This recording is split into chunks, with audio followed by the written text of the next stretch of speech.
Good morning class. आज हम लोग पढ़ने जा रहे हैं ऑर्गल डायग्राम के बारे में, जिसमें हम लोग D1, D9, D6 और D4 के ऑर्गल डायग्राम्स देखेंगे और होल फॉर्मुलेशन के बारे में भी पढ़ेंगे। तो विदाउट फर्दर अडू हम लोग अपना क्लास शुरू करते हैं। Thank you.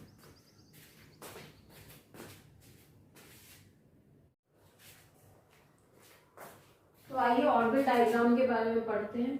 ऑर्गल डायग्राम एक डायग्राम है जो कि प्लॉट होता है, एक तरह का प्लॉट है जो कि स्पेक्ट्रोस्कोपिक टर्म की एनर्जी और लिगेंड फील्ड स्ट्रेंथ के बीच में प्लॉट होता है। ऑर्गल डायग्राम जो होता है वो सिर्फ स्पिन अलाउ ट्रांजिशन के लिए बनाया जा सकता है, यानी इसका स्पिन चेंज नहीं होना चाहिए। जैसे आप D3 का केस देख रहे हैं, ठीक है।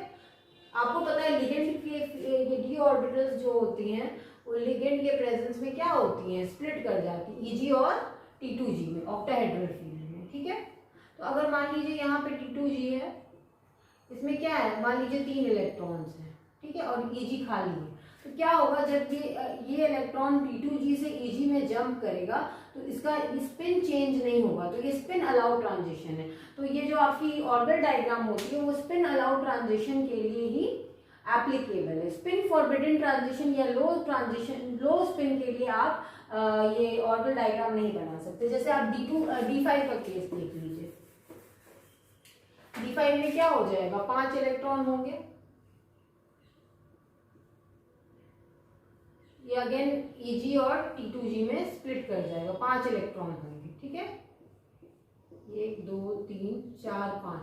अब यहां से अगर ये इलेक्ट्रॉन जंप करता है तो ये कैसा ट्रांजिशन है, ये स्पिन फॉरबिडन है। अगर ये यहाँ से जंप करेगा तो इसका स्पिन चेंज हो जाएगा, यहाँ प्लस हाफ था वो माइनस हाफ हो गया। तो ऑर्गल डायग्राम स्पिन फॉरबिडन या फिर लो स्पिन कॉम्प्लेक्सेस के लिए वैलिड नहीं होती, एप्लीकेबल नहीं होती। तो अभी तक हम लोगों ने क्या जाना कि Orgel diagram spin allow transition के लिए एप्लीकेबल है और स्पिन फॉरबिडन और लो स्पिन के लिए एप्लीकेबल नहीं। अगर किसी दो लाइंस की जब हम लोग ऑर्गल डायग्राम निकालेंगे तो डिफरेंट स्पेक्ट्रोस्कोपिक टर्म भी निकालेंगे और उसके लिए डिफरेंट लाइंस मिलते हैं। तो अगर दो लाइंस की अगर सिमेट्री डिफरेंट है तो वो एक दूसरे को क्रॉस कर सकते हो, दो लाइन एक दूसरे को क्रॉस कर सकती है। लेकिन अगर दो लाइंस की सिमेट्री सेम है तो वो कभी भी क्रॉस नहीं करते, वो दोनों लाइन बेंड हो जाते हैं। इसको हम लोग नो क्रॉस ओवर रूल कहते हैं। ये जो डायग्राम है ये क्वालिटेटिव होता है आपका, यानी जो भी स्पेक्ट्रोस्कोपिक टर्म्स है या लाइंस है उसका नेचर बता सकता है, उसकी क्वांटिटेटिव स्टडी नहीं कर सकता, ठीक है। आप ये लिख लें।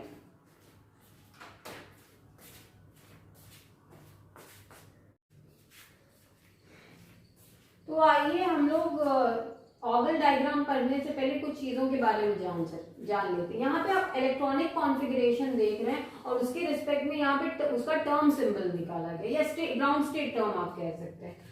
टर्म सिंबल तब होता है जब यहाँ पे J की भी वैल्यू लिखी हुई होगी। तो आप देख रहे हैं यहाँ D1 D9 है, इन दोनों को आप ऐड करेंगे तो 10 आएगा। तो D1 और D9 के लिए जो टर्म सिंबल होता है वो 2D होता है। यहाँ D2 D8 है जिसके लिए टर्म सिंबल 3F है, D3 D7 है जिसके लिए टर्म सिंबल 4F है, D4 D6 है जिसके लिए टर्म 5D है और D5 के लिए 6S है।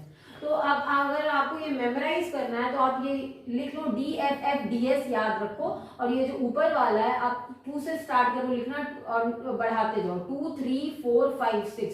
तो इसके ये ग्राउंड टर्म आ जाएंगे। अब हाँ, जब ट्रांजिशन होता है इलेक्ट्रॉन का, जैसा कि आपको मैंने एग्जांपल में दिखाया, तो बहुत सारे ट्रांजिशन हो सकते हैं। फर्स्ट एक्साइटेड हो सकता है स्टेट हो सकता है, सेकंड एक्साइटेड स्टेट हो सकता है।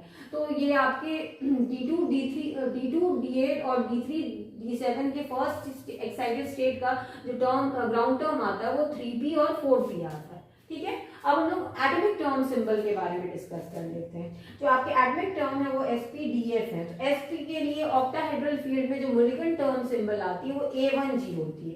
A1G इसलिए होती है क्योंकि ऑक्टाहेड्रल कॉम्प्लेक्स में सेंटर ऑफ सिमेट्री होती है। यहाँ अगर ये ऑक्टाहेड्रल कॉम्प्लेक्स है जो 4 कॉर्नर्स में आपके लिगेंड्स होंगे, एक लिगेंड ऊपर होगा और एक लिगेंड नीचे होगा, तो ये सेंटर ऑफ सिमेट्री के कारण हम इसमें G लिखते हैं। तो S के लिए A1G आता है और टेट्राहेड्रल में चूंकि सेंटर ऑफ सिमेट्री नहीं होती तो सिर्फ A1 लिखते हैं। P का केस डिस्कस करें तो ट्रिपली डीजेनरेट होता है, इसके लिए T1G आता है। और टेट्राहेड्रल के केस में चूंकि सिमेट्री नहीं है तो अगेन T1। D के केस में आप जानते हैं लिगेंड के प्रेजेंस में, लिगेंड फील्ड के प्रेजेंस में D जो है 2 और उसमें स्प्लिटिंग हो जाती है और T2G और Eg ऑर्बिटल में स्प्लिट हो जाता है, ठीक है। और अगर आप टेट्राहेड्रल का बात करें तो सिर्फ T2 और E लिखते हैं। अगर f ऑर्बिटल की बात की जाए तो ये 3 पार्ट में स्प्लिट होता है, A2G, T1G, T2G, और वहां पे चूंकि सेंटर ऑफ सिमेट्री नहीं है तो सिर्फ हम लोग A2, T1 और T2 लिखते हैं।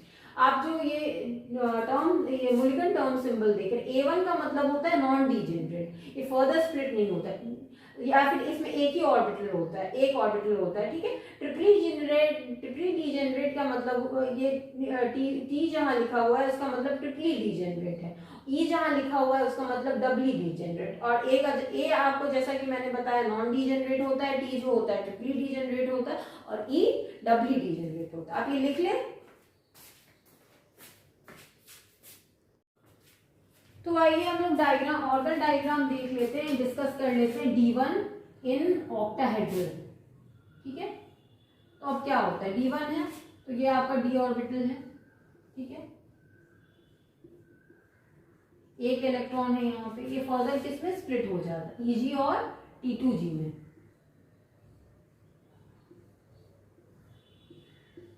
यहाँ पे एक इलेक्ट्रॉन है, इसकी एनर्जी CF 0.4 डेल नॉट होती है और इसकी एनर्जी +0.6 डेल नॉट होती है, ठीक है।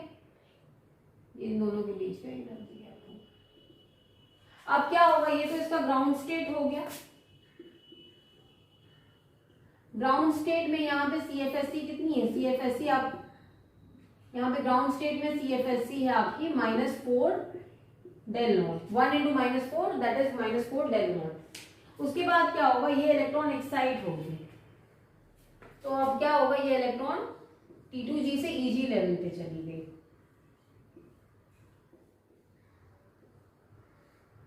ठीक है। तो यहाँ पे क्या होगा 0.6 डेल नॉट, और ये क्या हो जाएगा -0.4 डेल नॉट। तो आप एक्साइटेड स्टेट में इसकी CFSE कितनी हो जाएगी, इसकी CFSE होगी +0.6 डेल नॉट, ठीक है। अब आपको पता है कि मैंने जस्ट डिस्कस किया ग्राउंड टर्म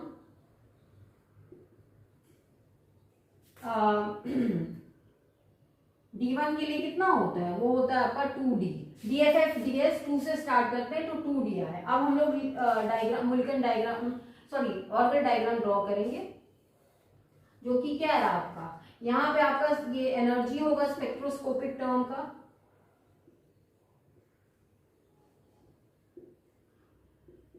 और यहाँ पे क्या है लिगेंड फील्ड स्ट्रेंथ।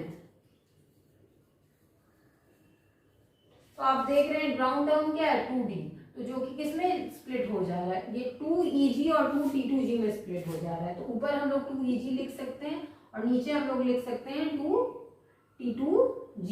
यहाँ पे एनर्जी कितनी आई, इसको हम लोगों ने ऊपर इसलिए लिखा है क्योंकि इसकी एनर्जी ज्यादा है, 0.6 डेल नॉट आई, और यहाँ पे इसकी एनर्जी कितनी आई -0.4 डेल नॉट। यहाँ पे एक बैरी सेंटर होता है, इसके बीच का जो एनर्जी गैप है वो 0.4 है। तो आप बोलेंगे हर जगह 0.4 है, तो मेरा जवाब है हाँ, क्योंकि ये जो आपका गैप है वो लिगेंड के स्ट्रेंथ पे डिपेंड करता है। मान लीजिए टाइटेनियम ही का कोई कॉम्प्लेक्स है, टाइटेनियम का कॉम्प्लेक्स फ्लोराइड के साथ है, फिर क्लोराइड के साथ है, फिर ब्रोमीन के साथ है, फिर आपका फर्दर टाइटेनियम का साइनाइड के साथ कोई कॉम्प्लेक्स है, तो लिगेंड का अगर स्ट्रेंथ बढ़ता है तो ये जो एनर्जी गैप होती है वो बढ़ जाती है, ठीक है। ये आप लिख लें, इसके बाद हम लोग D9 का केस डिस्कस कर लेते हैं।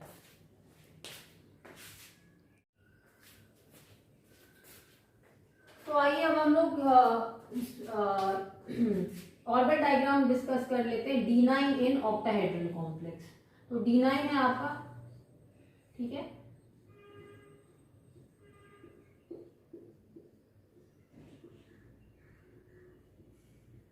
ठीक है, ये अब स्प्लिट हो जाएगा,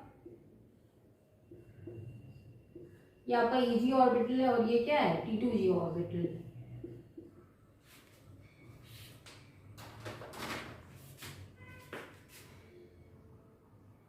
1 2 3 4 5 6 7 8 और ये 9।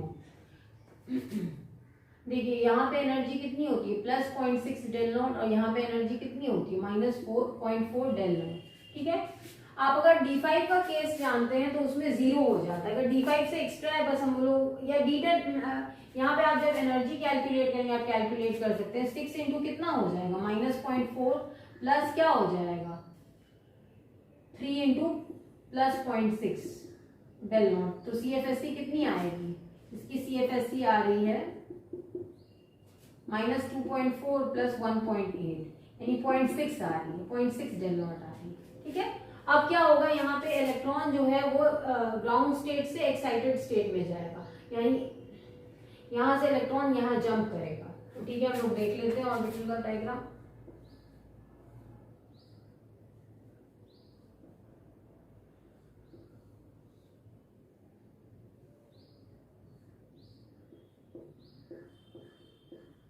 यहाँ पे कितना था, यहाँ पे था +0.6 डेल नॉट और यहाँ कितना था -0.4 डेल नॉट। CFSC आप कैलकुलेट कर लीजिए, CFSC कितनी हो जाएगी 5 into -0.4 del naught plus 0.6 into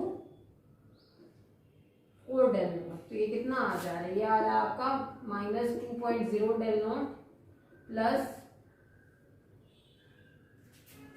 2.4 del naught. तो ये कितना आ गया आपका -0.4 डेल नॉट। ठीक है, अब हम लोग इसका ये ऑर्बिटल डायग्राम ड्रॉ कर लेते हैं। यहाँ पे भी ग्राउंड टर्म सिंबल तो सेम ही होगी, ग्राउंड ये इसके लिए क्या कहते हैं, ग्राउंड टर्म सिंबल D9 और D1 के लिए एक ही होती है, जो कि क्या होती है 2D। यहाँ पे देख लें आप, यहाँ पे क्या हो जाएगा, यहाँ पे 2D होगा। इसका एक्साइटेड स्टेट क्या है, Eg है, और ग्राउंड स्टेट क्या है T2G है। यहाँ पे एनर्जी कितनी है, यहाँ पे एनर्जी सॉरी यहाँ पे चूंकि यहाँ T2G होगा और यहाँ Eg होगा। यहाँ पे क्या है, T2G में एनर्जी कितनी है +0.6 डेल नॉट और Eg में एनर्जी कितनी है -0.4 डेल नॉट। ठीक है, तो आप देख रहे हैं ये इसके बीच का एनर्जी का गैप हो जाएगा। तो आप देख रहे हैं ये ठीक क्या है कि जो हम लोग ने ऑर्बिटल डायग्राम बनाया था D1 के लिए उसका उल्टा है। वहां पे क्या था, T2G के केस में -0.4 था और Eg के केस में +0.6 था। आप लिख लें,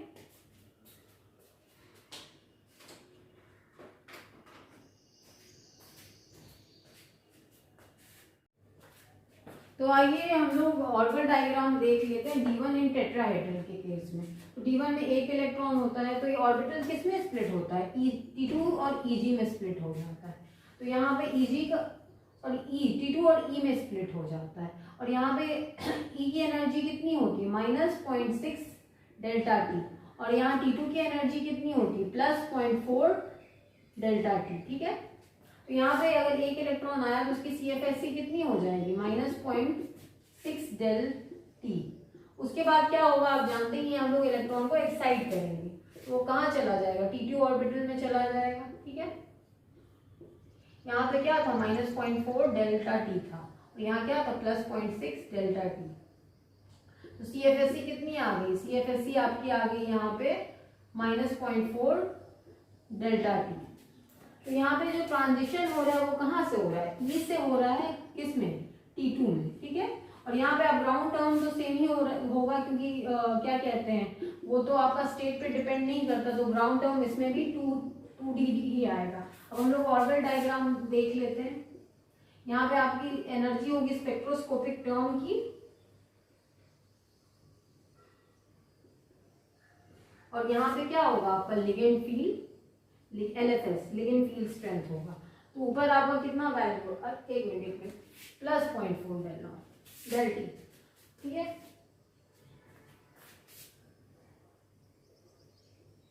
तो यहाँ क्या आ रहा है आपका, नीचे कितना है -0.6 और यहाँ कितना है +0.4।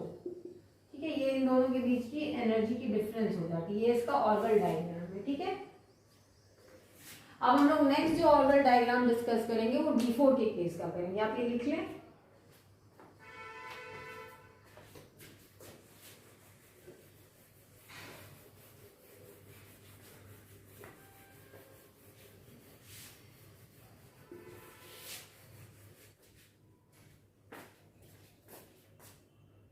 आइए तो हम लोग ऑर्बिटल डायग्राम डिस्कस कर लेते हैं D4 के केस में। D4 इन ऑक्टाहेड्रल, ठीक है। D4 है, ये आपका D4 ऑर्बिटल हो गया है, यहाँ 4 इलेक्ट्रॉन्स हैं, ये किसमें स्प्लिट हो जा रहा है, Eg और T2G में, ठीक है। Eg के केस में आपका जो एनर्जी होता है -4.4 डेल नॉट होता है, और इसके केस में +0.6 डेल नॉट होता है। तो यहाँ पे इलेक्ट्रॉन्स आप भर दीजिए।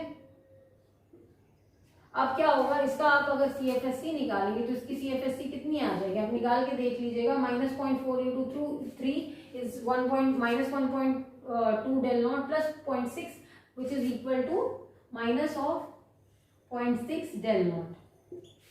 अब इसका आप क्या करेंगे, फर्दर एक्साइट करेंगे इसको, तो एक इलेक्ट्रॉन ऊपर जंप करके चला जाएगा।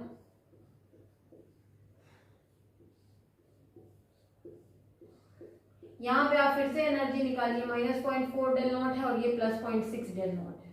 तो यहाँ पे आप निकालेंगे तो -0.4 into 2 0.8 plus 2 into 0.6 1.2 1.2 plus -0.8 is equal to CFSC कितना आ गया, CFSC आ गई आपकी -0.8 plus 1.2 plus 0.4 डेल नॉट, ठीक है। अब हम लोग इसका टर्म्स, इसका जो ग्राउंड टर्म होता है मैंने आपको लिखवाया हुआ, आप देख सकते हैं। इसका ग्राउंड टर्म आता है आपका 5D, ठीक है। अब हम लोग स्प्लिटिंग दिखा देते हैं। 5D है तो 5 ये किसमें स्प्लिट हो जा रहा है, 5E2G और प्लस 5T2G में, ठीक है। अब दिखाएं यहाँ पर ऊपर क्या हो जाएगी, एनर्जी किसकी, इसकी कम है T2 की, यहाँ नीचे आएगा ये -0.6 डेल नॉट हो जाएगा, और इसकी एनर्जी ज्यादा है, कितनी है, +0.4 डेल नॉट। यहाँ ट्रांजिशन कहाँ से हो रहा है, यहाँ पे इलेक्ट्रॉन जो जा रहा है वो T2G से Eg में जा रहा है, ठीक है। ये आप लिख लीजिए। अब हम लोग D6 ऑक्टाहेड्रल में देख लेते हैं, का केस डिस्कस कर लेते हैं।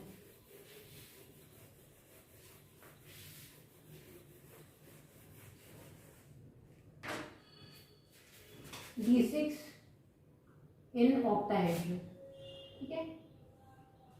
तो ठीक है, D6 आप बना लें, 1 2 3 4 5, यहाँ पे एक इलेक्ट्रॉन, ठीक है। यहाँ पे फर्दर स्प्लिटिंग हो जाएगी,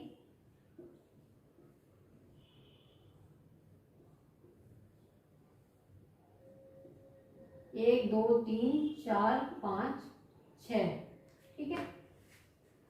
यहाँ पे आप अगर CFSC कैलकुलेट करेंगे तो कितनी आएगी, ये आपका -0.4 डेल नॉट है, और ये कितना है, +0.6 डेल नॉट है, ठीक है।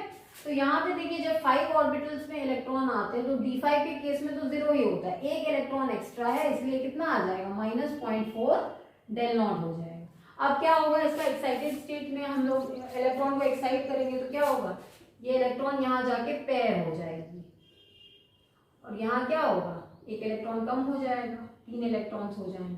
तो इसकी CFSC आप निकाल सकते हैं, कितनी आ जाएगी, अभी भी 5 है, +0.6 डेल नॉट, और ये कितना है, -0.4 डेल नॉट। तो अभी भी आप देख रहे हैं इसमें 5 इलेक्ट्रॉन है, 5 इलेक्ट्रॉन का तो 0 ही हो जाएगा, एक इलेक्ट्रॉन जिस ऑर्बिटल में एक्स्ट्रा है तो CFSC कितनी हो जाएगी, +0.6 डेल नॉट, ठीक है। इसके लिए D6 और D4 के लिए ग्राउंड टर्म जो होता है सेम आता है, जो कि कितना होता है, ग्राउंड टर्म आपका 5 होता है, 5D होता है, ठीक है। उसके बाद अब हम लोग देख लेते हैं ट्रांजिशन कहाँ से हो रहा है। ट्रांजिशन अगेन आपको क्या हो रहा है, T2G से Eg की तरफ हो रहा है, ठीक है। अब इसका ऑर्बिटल डायग्राम देख लें हम लोग, यहाँ पे 5D है, नीचे ऊपर कितना है, +0.6 डेल नॉट, और नीचे कितना है, -0.4 डेल नॉट, ठीक है, और बीच में ये बैरी सेंटर, ये इसकी ऑर्बिटल डायग्राम होगी। अब हम लोग एक और केस डिस्कस कर लेते हैं, D4 ऑक्टाहेड्रल। उसके बाद हम लोग एक कंबाइंड ऑर्बिटल डायग्राम देखेंगे जो कि tetrahedral, octahedral, D1 D9 D2 D4 D6 के ऑक्टाहेड्रल और टेट्राहेड्रल कॉम्प्लेक्सेस के लिए हम लोग ऑर्बिटल डायग्राम देखेंगे। आप ये नोट डाउन कर लें।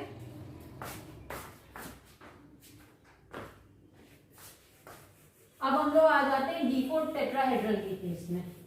D4 टेट्राहेड्रल का केस डिस्कस कर लेते हैं। ये आपका क्या है, D4 इन टेट्राहेड्रल, ठीक है। D4 है, 4 इलेक्ट्रॉन होंगे, 1 2 3 4। ये क्या होगा, ये स्प्लिट हो रहा है आपका Eg में कर रहा है, Eg और T2G में स्प्लिट कर रहा है। यहाँ 4 इलेक्ट्रॉन दिखा दीजिए, 1 2 3। अच्छा एक मिनट, बार बार दिमाग में यही है। आइए हम लोग ऑर्गन डायग्राम देख लेते हैं D4 का इन टेट्राहेड्रल कॉम्प्लेक्स। तो D4 में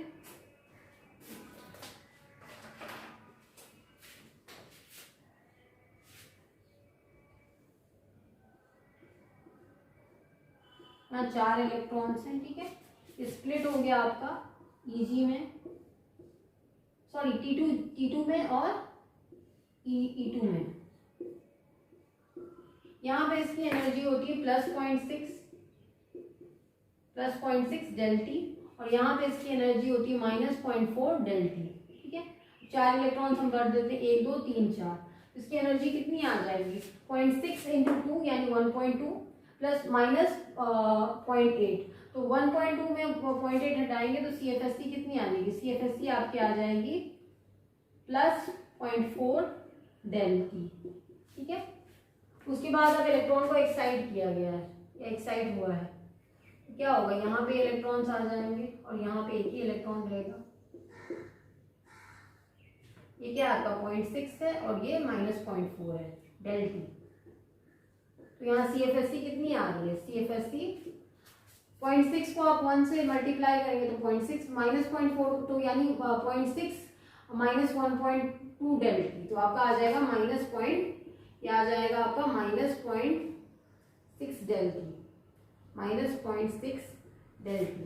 अब आपको मैंने बताया है कि D4 और D6 के लिए जो ग्राउंड टर्म होता है वो सेम होता है, जो कि कितना है, ग्राउंड टर्म, इसका ग्राउंड टर्म है 5d।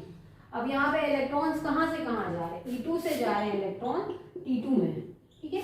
इसका ऑर्डर डायग्राम देख लेते हैं।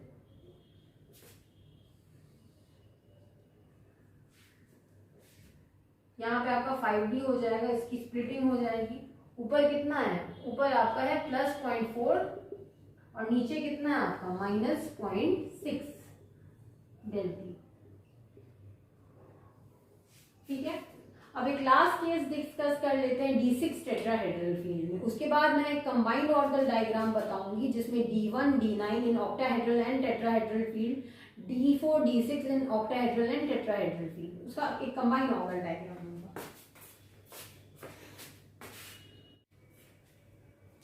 तो आइए अब हम लोग ऑर्बिटल डायग्राम देखते हैं in case of D6 in tetrahedral field, ठीक है।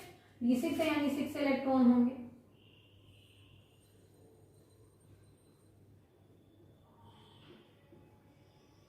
अब यहाँ पे चूंकि टेट्राहेड्रल फील्ड है तो ऊपर आपका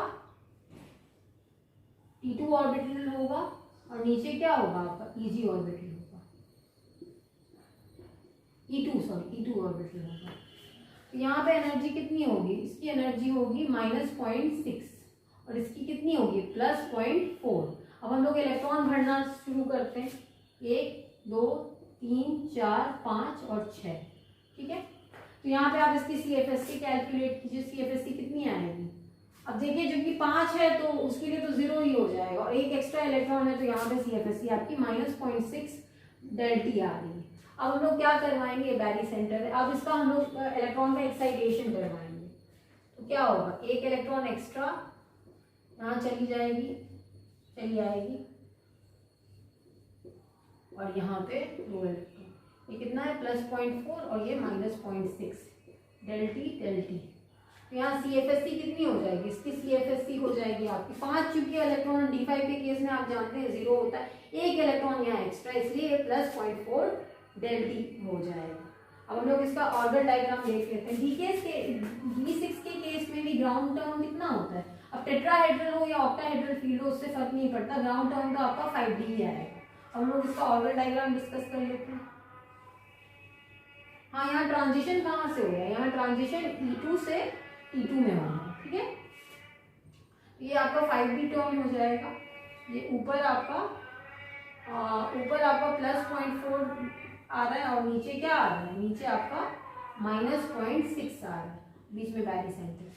आप ये नोट डाउन कर ले। अब हम लोग एक कंबाइंड डायग्राम देख लेते हैं जिसमें D1, D9, D4, D6 in octahedral and tetrahedral field है।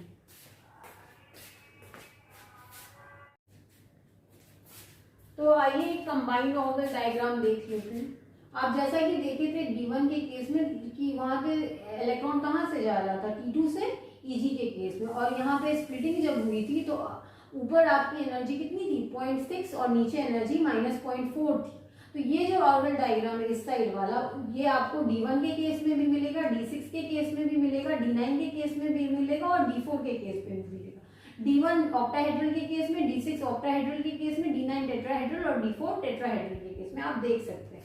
यहाँ पे क्या था, जब हम लोगों ने D1 टेट्राहेड्रल के केस में ऑर्बिटल डायग्राम ड्रॉ किया था तो हम लोगों की वैल्यू कितनी आ रही थी 0.6, E की वैल्यू जो थी वो -0.6 थी और T2 की वैल्यू +0.6 थी। वहाँ प्लस और माइनस रिवर्स हो गया, यहाँ पे कितना था +0.4 था, यहाँ पे कितना था -0.4 था, यहाँ +0.4 है, यहाँ -0.6 है, वहाँ +0.6 है। तो आप देख रहे हैं D9 के लिए आपको यही इस साइड वाला ही डायग्राम मिलेगा, D4 के लिए भी ऑक्टाहेड्रल कॉम्प्लेक्स के लिए इस साइड वाला ही डायग्राम मिलेगा और D6 के लिए भी इसी साइड। तो ये कंबाइंड ऑर्बिटल डायग्राम है। अब हम लोग होल फॉर्मुलेशन के बारे में पढ़ लेते हैं।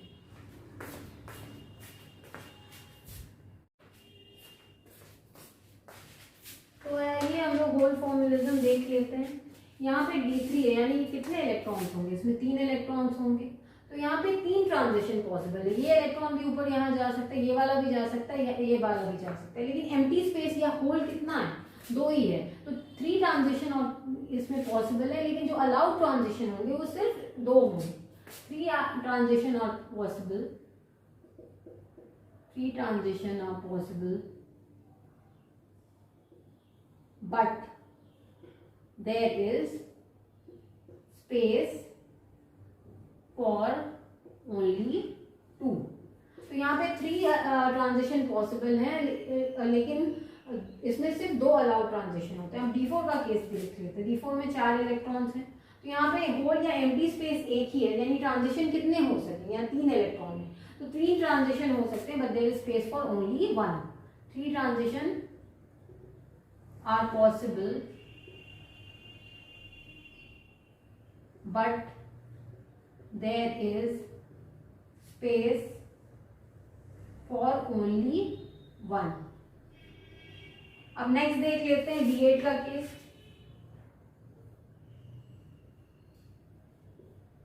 ऑक्टाहेड्रल के फील्ड में, टेट्राहेड्रल में भी आप देख सकते हैं। तो ऑर्बिटल्स को बढ़ते हैं 1 2 3 4 5 6 7 8। अब ऑक्टाहेड्रल हो या लो स्पिन कॉम्प्लेक्स हो या हाई स्पिन कॉम्प्लेक्स हो, D8 का तो ऐसे ही करें। अब यहाँ एम्प्टी स्पेस 2 है, यहाँ ट्रांजिशन कितनी पॉसिबल है, अगेन 3 पॉसिबल। ये इलेक्ट्रॉन भी ऊपर जा सकता है, ये वाला इलेक्ट्रॉन भी ऊपर जा सकता है, ये वाला भी, और इसकी स्पिन चेंज नहीं होगी। सो 3 transition are possible, but there is space for only 2। ठीक है, तो आज का क्लास मैं यहाँ वाइंड अप कर रही हूँ। आई होप आपको ये क्लास अच्छा लगा होगा। ऑर्बिटल डायग्राम का एक और क्लास होगा जिसमें हम लोग D2 D8 के कॉम्प्लेक्स के बारे में डिस्कस करेंगे और D3 D7 के बारे में कॉम्प्लेक्स के बारे में डिस्कस करेंगे। Thank you.